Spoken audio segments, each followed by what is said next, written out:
I think the reason that everybody who watches the movie They Live get freaked out by that movie, even though it's a John Carpenter movie from the 80s, still to this day people freak out watching it.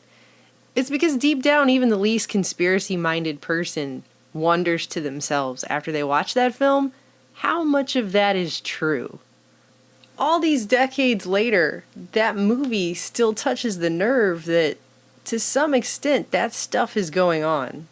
That there might be a signal or various signals that are being sent out to control the population, to control society's thoughts, to steer and direct their impulses. And today, these kinds of messages are coming earlier and earlier, and they're being taught to our children through what they watch on television, where they probably can't even fully grasp that concept yet, but the establishment is feeding it into their little minds anyway. Case in point, SpongeBob. Most people here have seen the SpongeBob movie, where the evil mastermind Plankton is going to take over the town by giving everyone a metal bucket helmet with an antenna on top. And then he launches a giant antenna into the air out of his restaurant that sends out a signal beaming to these helmets and turns everybody into willing, obedient zombie slaves, basically. Now, you guys know, you've seen our videos, you've come to our channel. Electromagnetic frequency-based mind control, I mean, we've discussed that at length. We've shown, gosh, I don't know, military documents and patents. There's all kinds of research that's been done in this area, starting all the way back, actually before the CIA launched MKUltra.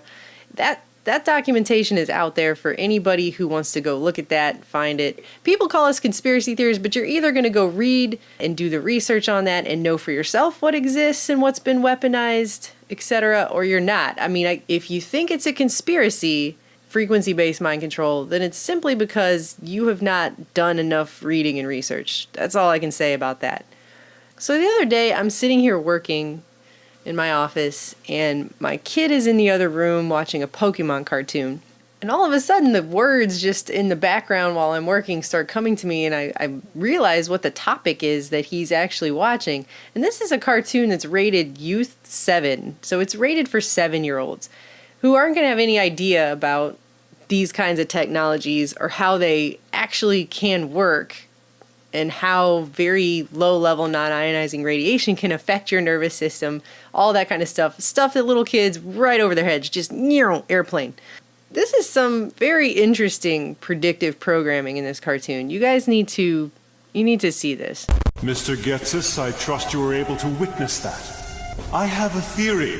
Pokemon brainwaves are divided into 4 groups. They are alpha waves, beta waves, gamma waves, and delta waves. Using electromagnetic waves to create stress in the test subject, we increase its power to maximum potential. Previously, the EM waves emitted by this device affected any nearby Pokemon. Now, we can target specific test subjects thanks to numerous upgrades. The key to the success of this device is that it suppresses the alpha waves while amplifying the gamma and delta waves. I've succeeded in targeting a specific Pokemon and maximizing its power, and they're under our control at all times. That's what they're showing little kids in a Pokemon cartoon. Total revelation of the method to small children who aren't even going to understand these concepts in a concrete way or realize that that's the kind of technology that governments and military have been working on for decades now. And now they're just casually putting that in as a plot for a Pokemon cartoon primarily watched by children. Okay? It really, really makes my skin... I get goosebumps. Because I wonder to myself if the Navy Yard shooter, Aaron Alexis, who had carved my ELF weapon into his gun before he went on a rampage and killed a bunch of people at the Navy Yard, I wonder what he would have thought about watching this Pokemon cartoon. When he went to the police and said, they are beaming me with electromagnetic frequency weapons and torturing me with that. I watched this Pokemon cartoon and I have to wonder to myself, when they laughed at him, did they go, oh, that's silly. That's just the plot of a Pokemon cartoon or something. Just, you're crazy. Now we can target specific test subjects, and they're under our control at all times.